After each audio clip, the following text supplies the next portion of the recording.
चुडासमा जी, registrar Gujarat Vidyapith doctor Himanshu Patel जी,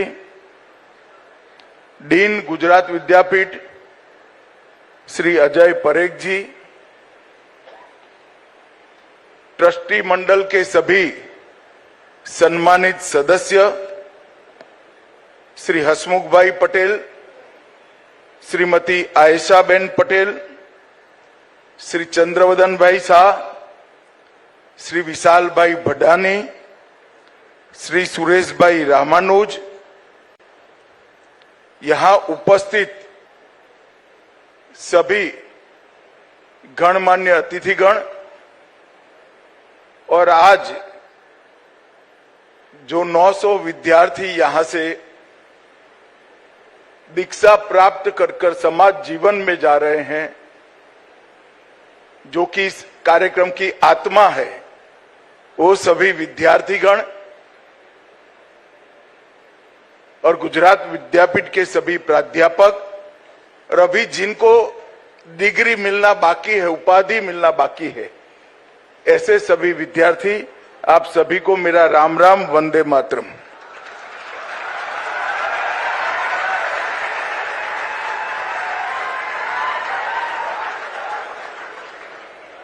मित्रों, आज एक प्रकार से मेरे सामने बैठे हुए 900 विद्यार्थियों के लिए जीवन का एक अनमोल क्षण है, बहुत बड़ा दिन है,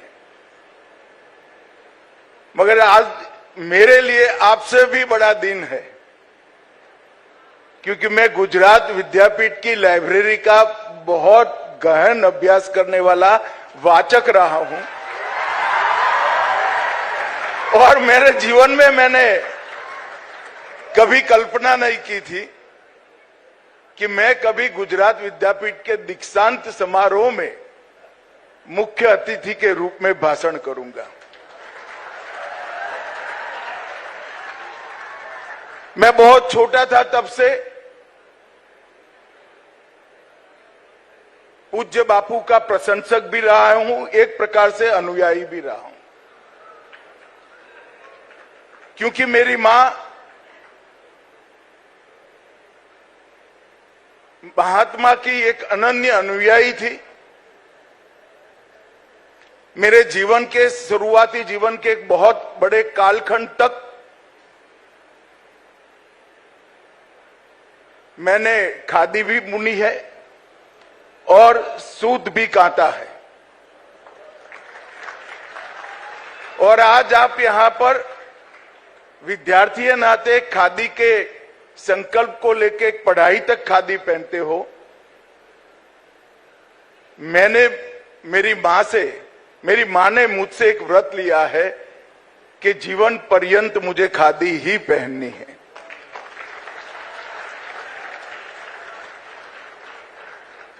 तो आप सब बहुत भाग्यशाली हो जो इस तपोभूमि में ऊर्जावान जगह पर, जहां पर इस महान देश को स्वतंत्रता दिलाने के लिए यत्न करने वाले बड़े बड़े नेताओं ने घंटों, दिनों, सालों तक, महीनों तक यहां चिंतन किया है। यही वो स्थान है जहां देश को आजादी दिलाने के स्वतंत्रता संग्राम की रणनीति बना करती थी। यही वो स्थान है जहां आचार्य कृपलानी और काका साहेब कालेलकर जैसे मनीषियों ने भारतीयता और स्वभाषा के लिए एक आह्लाद जगाने का काम किया। यही वो स्थान है जहां महात्मा ने इसकी नींव डालते वक्त तय किया था कि भारत आजाद होने के बाद भारतीय शिक्षा पद्धति क्या होगी, ये गुजरात विद्यापीठ इसका मॉडल बनाएगा। और आप सब इसी विद्यापीठ में आज उपाधि हासिल कर डिग्री हासिल कर समाज जीवन में जा रहे हैं। आचार्य जी ने तैत्रीय उपनिषद का उपदेश आप लोगों को बहुत सरल भाषा में समझाया है, परंतु जीवन जीवन होता है, बहुत सारे उतार चढ़ाव आते हैं।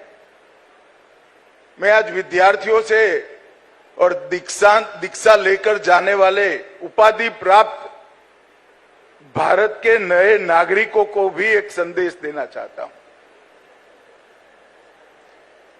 विद्यापीठ का प्रांगण छोड़ने से पहले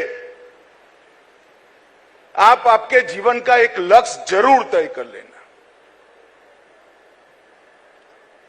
और लक्ष्य तय करते वक्त ये लक्ष्य सिद्ध होगा या नहीं होगा वो बोझ आपके पर मत रखना। एक बहुत बड़े व्यक्ति ने मुझे कहा था कि काम हो पाएगा या नहीं हो पाएगा वो नहीं सोचना चाहिए, काम करने जैसा है या नहीं करने जैसा है वो ही सोचना चाहिए।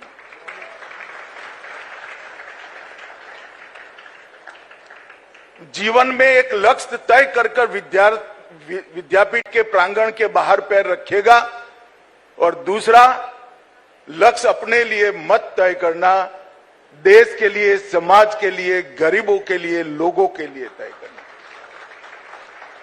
अगर आपने समाज के लिए, देश के लिए लक्ष्य तय किया है तो जय पराजय का बोझ आप पर नहीं रहेगा।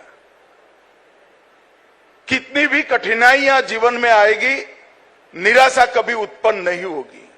अगर लक्ष्य अपने लिए तय करोगे, अपने परिवार के लिए तय करोगे, तो कठिनाइयों में निराशा भी उत्पन्न होगी और आप आपके रास्ते से चलित भी हो जाओगे। मैं मेरा उदाहरण करता हूं, मेरे जीवन में बहुत कठिनाइयां मैंने झेली हैं, बहुत कठिनाइयां झेली, मगर कभी निराशा उत्पन्न नहीं हुई। और उसका एकमात्र कारण था कठिनाइयां जिसके लिए आई वो लक्ष्य, और बाकी का जीवन जिसके लिए जीना है वो लक्ष्य कुछ मेरे लिए नहीं था, मेरे परिवार के लिए नहीं था। और इसके कारण मेरा उत्साह काम करने का हमेशा बना रहा।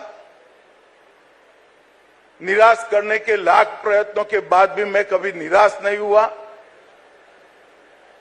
और मैं हर लड़ाई में ईश्वर कृपा से लड़ता लड़ता बाहर निकलता गया।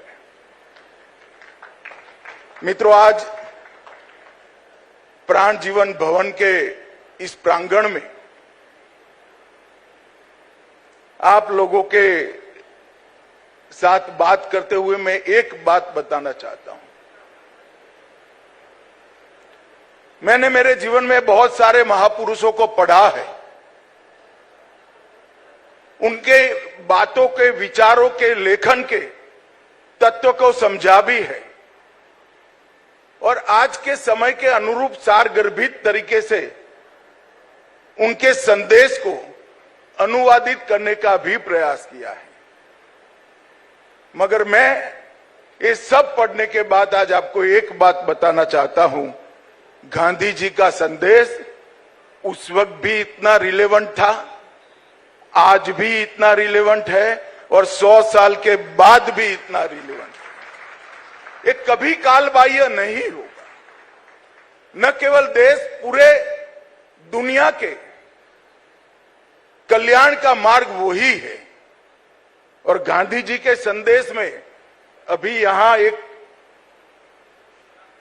गांधी जी का वाक्य लिखा है कि मैंने कुछ नया नहीं कहा है, जो सदियों से मैं सुनता आया हूं वो ही मैंने बताया है। भारतीय जीवन पद्धति, भारतीय जीवन मूल्य और भारतीय ज्ञान परंपरा ही गांधी जी का संदेश है, उस कुछ बाहर से नहीं। और इसलिए ये शाश्वत है, कभी भी इरिलेवेंट नहीं होगा, कभी कालबाह्य नहीं होगा।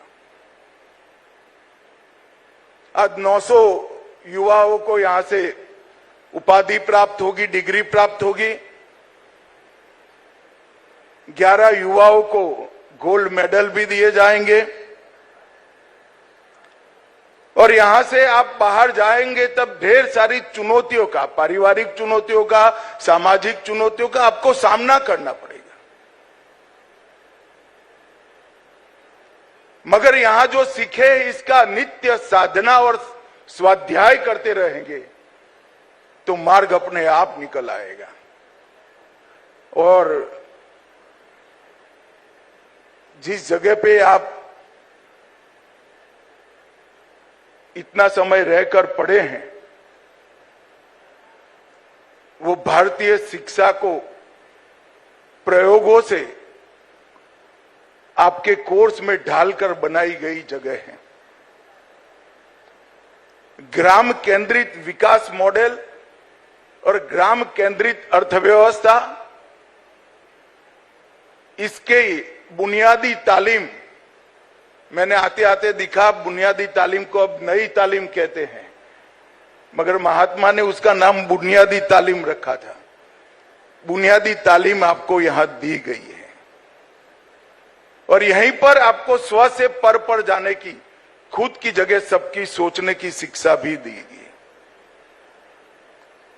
महात्मा गांधी ने भारत में वापिस आने के बाद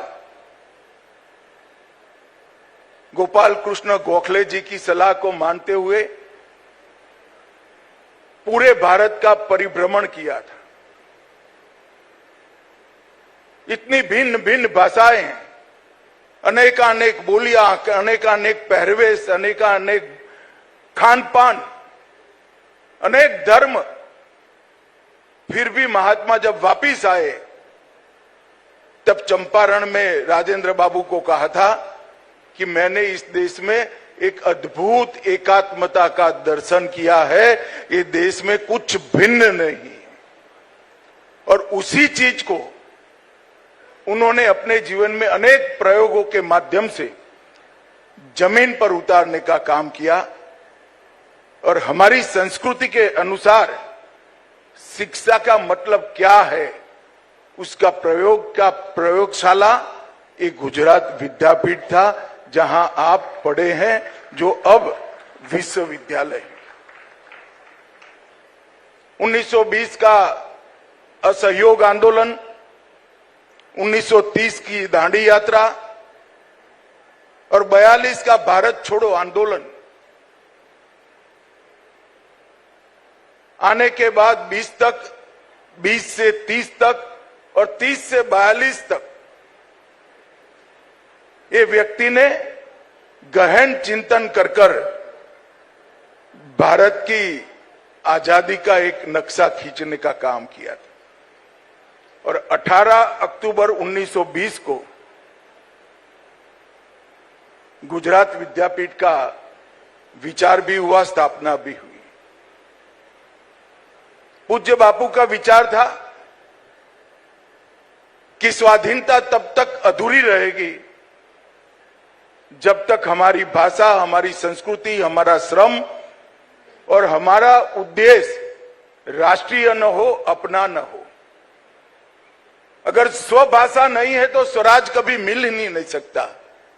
हमारा धर्म, हमारी संस्कृति से हम बंधे हुए नहीं हैं तो स्वतंत्रता का कोई मतलब ही नहीं है। और हमारा श्रम और हमारा उद्देश्य हमारे देश के साथ बंधा हुआ नहीं है तो स्वतंत्रता मिलेगी तो भी उसकी रक्षा नहीं कर पाएंगे। ये चारों सूत्रों को उन्होंने स्वतंत्रता की परिकल्पना के साथ जोड़ा था और मन में स्वराज की ये परिकल्पना को अनेक प्रयोगों से जमीन पर उतारने का काम किया। चाहे दांडी मार्च हो, चाहे असहयोग आंदोलन हो, चाहे भारत छोड़ो आंदोलन हो, चाहे अहिंसा का प्रयोग हो, ये सभी उन्होंने प्रयोगों से ही आगे का रास्ता प्रशस्त किया था। और महात्मा इसके संस्थापक कुलाधिपति रहे हैं। सरदार पटेल, राजेंद्र बाबू, मोरारजी देसाई, अनेक महान लोगों ने यहां पर कुलाधिपति के रूप में सेवा देने का काम किया, क्योंकि वो जानते थे कि इसको बचाकर रखना है, इसको आगे चलाना है। और मुझे बहुत आनंद है कि उसी आचार्य परंपरा से आज कुलाधिपति हमारे गुजरात के महामहिम देवव्रत जी उसी आचार्य परंपरा से आते हैं। और बहुत लंबे समय के बाद गांधी के बताए रास्ते पर विद्यापीठ चलने का शुरुआत भी किया है और प्रयास भी किया है। मित्रों, हाथ, हृदय और मस्तिष्क का समन्वय और तीनों के समन्वय से राष्ट्र का पुनर्निर्माण। शिक्षा ऐसी हो जो हाथ को कौशल दे, हृदय में संवेदनशीलता को उद्भव करे और मस्तिष्क ज्ञान के साथ साथ विवेक को भी अपनाने के लिए हमेशा खुला रहे। जो मस्तिष्क सिर्फ ज्ञान से भरा हुआ होता है वो अहंकार ही निर्मित करता है। जो मस्तिष्क में ज्ञान के साथ साथ विवेक भी होता है वो विनम्रता और विद्वता दोनों को उत्पन्न करता है। और ये गुजरात विद्यापीठ के मूल उद्देश्य में महात्मा ने व्याख्यायित किया था। काका साहेब कालेलकर ने इसको पुनः फिर से लिखने का काम किया। खेत, हस्तकरघा, कार्यशाला, ग्राम सभा, समाज, ये सभी क्लासरूम बना दिए थे। खेत भी क्लासरूम था, सूत बुनना भी क्लासरूम था, गांव की भी क्लासरूम था। और अभी आप लोग तो गुजरात विद्यापीठ से पढ़कर निकले हो, अब यहां कंप्यूटर भी सिखाया गया होगा आपको। 2020 की राष्ट्रीय शिक्षा नीति एक बार आप देख लीजिएगा। मातृभाषा, कौशल, बहुविषयक अध्ययन, भारतीय ज्ञान परंपरा और समग्र व्यक्तित्व का विकास, ये 5 स्तंभ पर ही हमारी नई शिक्षा नीति बनी है। और एक प्रकार से जो भारत ने सदियों तक दुनिया को देने का काम किया वही शिक्षा पद्धति को हमारे प्रधानमंत्री हमारे युवाओं के लिए लेकर आए। मूल तत्व को बदले बगैर विश्व भर की आधुनिकता को हमने नई शिक्षा नीति में भरने का काम किया है। मित्रों, गांधी जी ने अपने जीवन में अनेक प्रकार के मान बिंदु तय कर दिए थे। इन्होंने 7 सामाजिक पाप का व्याख्या किया था। मैं आज आपको बताना चाहता हूं, अगर समाज के सभी विद्यार्थी ये 7 सामाजिक पाप को समझ ले तो समाज की 90% बुराइयां समाप्त हो जाए।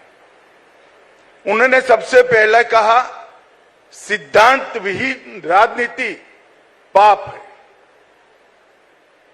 पॉलिटिक्स, राजनीति सिद्धांतों के आधार पर होनी चाहिए, उद्देश्यों के आधार।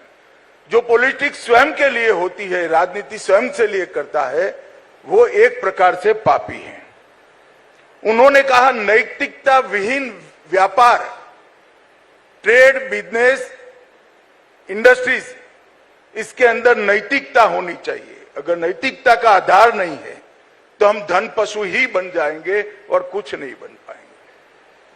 श्रम विहीन धन, जिस पर मेरे श्रम ने मेरा अधिकार निर्मित नहीं किया है, ऐसा धन भी पाप है।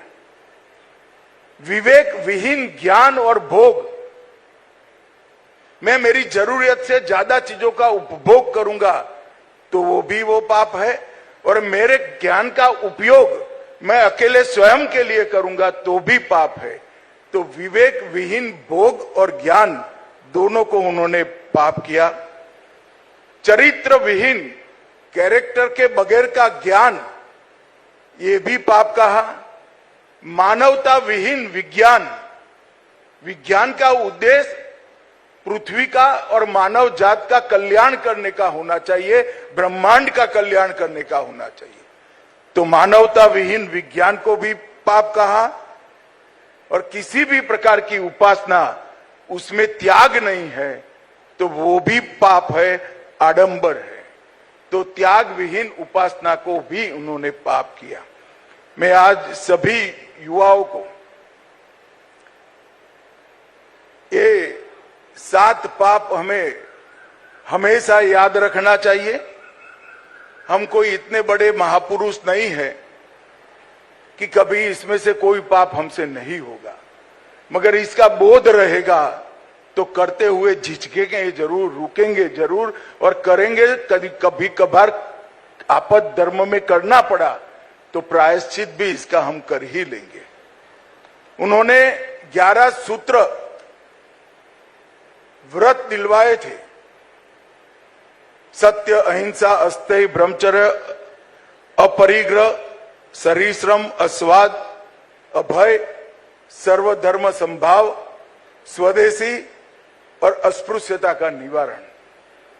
कई सारी चीजें तो हमारे संविधान के कारण समाप्त होती गई है, परंतु ये 11 सूत्र भी आज भी रिलेवेंट है और इसको हमें याद कर कर आगे चलना चाहिए।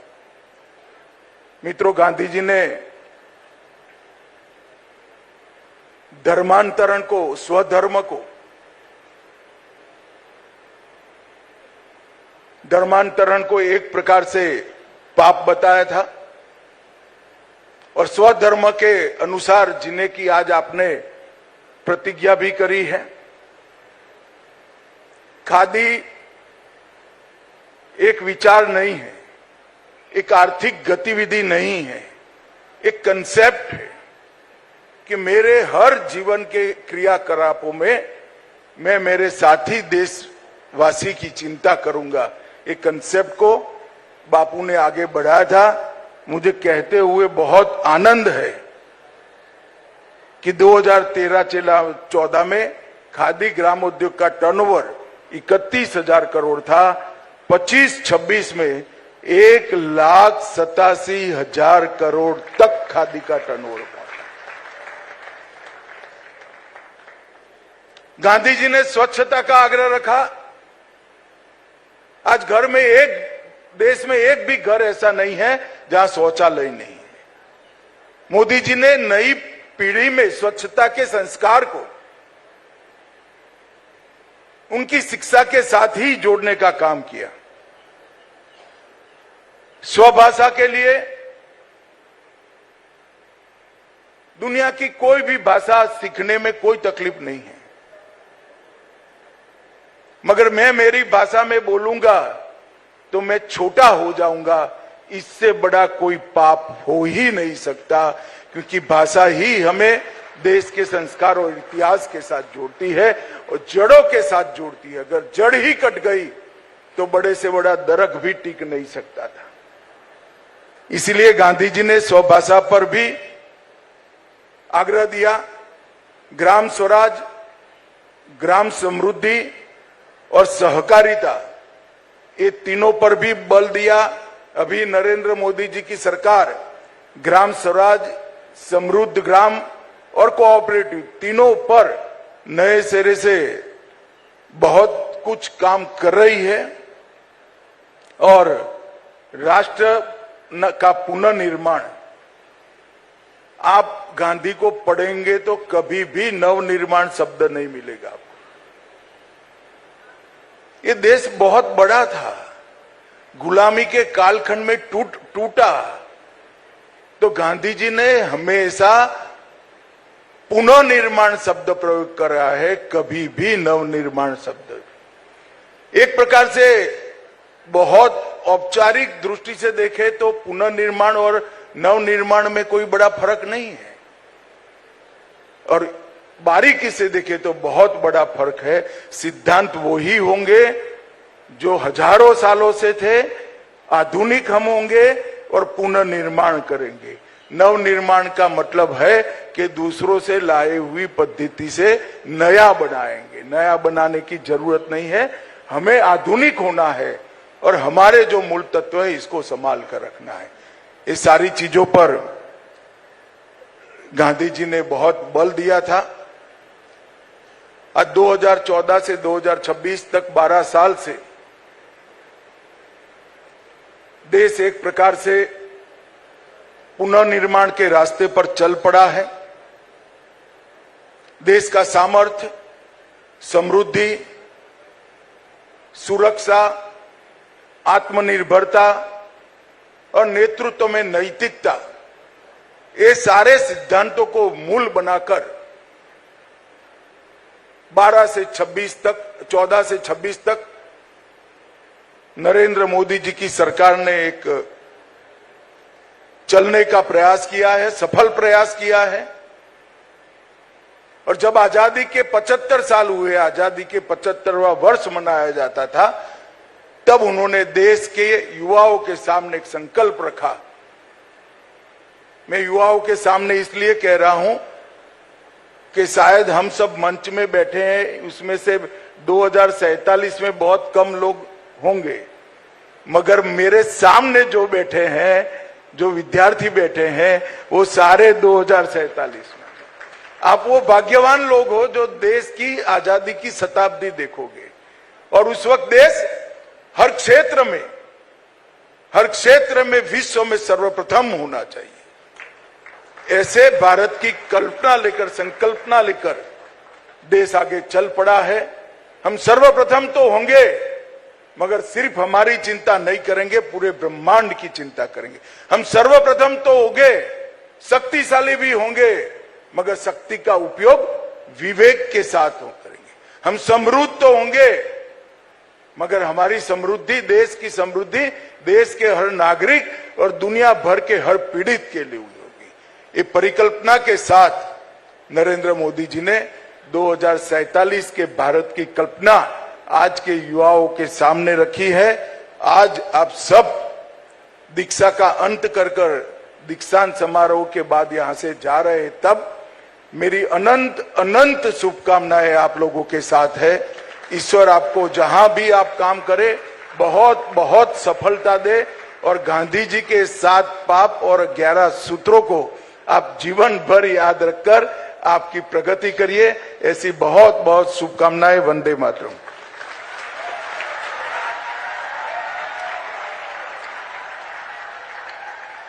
ज्ञान जब संस्कार से जुड़ता है, कर्म जब कर्तव्य से जुड़ता है और शक्ति जब सेवा से जुड़ती है, तभी एक महान व्यक्तित्व और महान राष्ट्र का निर्माण होता है।